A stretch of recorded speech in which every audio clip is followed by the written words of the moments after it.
آمين. نحمده ونستعينه ونستغفره ونصلي ونسلم على سيدنا محمد وعلى آله وصحبه أجمعين. أما بعد، فيا معلميننا الأفاضل ومعلماتنا الكريمات، ويا ضيوفنا الكرام وضيفاتنا العزيزات، ويا زميلات الفضليات، ويا الحضور جميعا من الأخوة والأخوات، أحييكم تحية طيبة مباركة، فالسلام عليكم ورحمة الله وبركاته.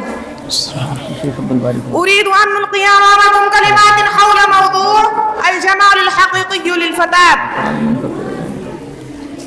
إن موضوع الجمال يحتل مكانة كبيرة في نفس الفتاة، خصوصا في مرحلة الشباب، حيث تتغير الملامح وتكبر الأحلام وتتسع النظرة إلى الحياة. وكثير من الفتيات تسأل: هل أنا جميلة؟ هل شكلي مقبول؟ هل أنا أفضل من غيري؟ ولكن الحقيقة أيتها الأخوات العزيزات، إن الجمال ليس شكلا فقط، بل هو رسالة وروح وأخلاق. وسأتحدث بين أيديكم عن 3 أنواع من الجمال يكتمل بها نفس الفتاة: جمال الشكل والصورة، جمال العقل، جمال التدين والأخلاق. أولا، جمال الشكل والصورة. تقول بعض الفتيات: أنا لست جميلة، لا أشبه الأخريات، ويضايقني شكلي. وقد تفكر بعضهن في عمليات التجميل أو تغيير الخلقة، ولكننا قبل أن نحكم على أنفسنا أن نتذكر قول الله تعالى: لقد خلقنا الإنسان في أحسن تقويم، أي أحسن في صورة وأشمل هيئة. فالله تعالى هو الذي صورنا وشكلنا بحكمة بالغة، وصوركم فأحسن صوركم.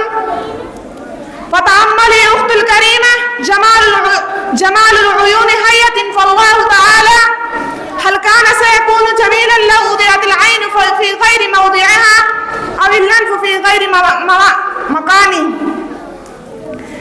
إن التناسخ معجزة إلهية لا يصنعها البشر والمجتمع، ولذلك فإن من يظن أن الجمال مجرد بشرة بيضاء أو شعر أصفر فهو مخطئ. كم من فتاة جميلة الشكل فقيرة الروح، وكم من فتاة ملامحها بسيطة ولكنها تشرق جمالا وحياء وأدبا ثانيا. إن الجمال العقل النير، والفكر الراشد، والوعي السليم. هذه كلها زينة لا تشترى، والفتاة العاقلة تحسن اختيار كلامها وتحسن فهم واقعها، وتعرف كيف تعامل الآخرين باحترام ورقي. ثالثا، جمال التدين والأخلاق، وهذا هو أعظم أنواع الجمال: والحياء، والعفة، وحسن الخلق، وطهارة اللسان، وبر الوالدين. هي الصفات التي تجعل الفتاة أجمل من أي ملامح وأي صورة. إن الجمال الحقيقي نور في الوجه، ونقاء في القلب، وسم في السلوك. وقد قال رسول الله صلى الله عليه وسلم: إن الله لا ينظر إلى صوركم ولا إلى أجسادكم، ولكن ينظر قلوبكم وأعمالكم وأجسادكم.